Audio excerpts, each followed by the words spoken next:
Got it. If you do a proper containment strategy, you will definitely optimize the cost.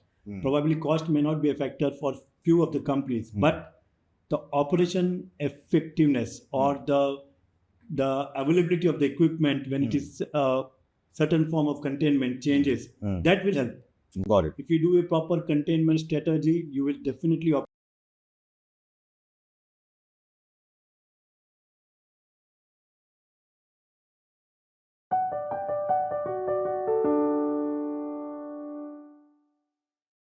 The global regulatory expectations.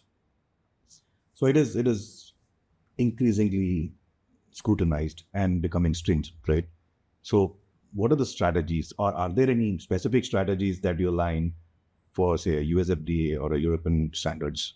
Okay. So basically, when we talk about high potent facility, the GMP aspect, the product protection remains the same. So this highly regulated market look after the product protection, because that is going to ultimately going to the patient. That is the objective of the regulatory bodies. But in high potent, now they are also focusing how we are taking care of our employees or the environment. So the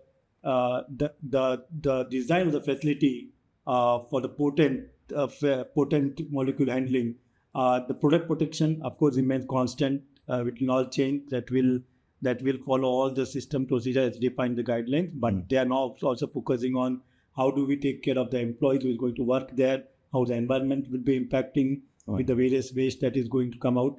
So it is not in the regulatory purview. Right. Probably they don't force as a regulatory purview because for them product is important. But as a EHS purview or as a safety purview, that is something which they are means insisting on. But it's not a mandate. But yes, it's an insistence that if it is a closed manufacturing facility, it's a contained manufacturing facility. Which will ensure that the product is protected as well as the personal and environment is protected is preferred one, but it's not a mandatory one. Okay, and what role does data integration and traceability play in the entire compliance aspect? So data integration, as I said, that is what is required as per the regulatory requirement of US or Europe or India. That will remain same. Okay. Whether it's a potent facility or non.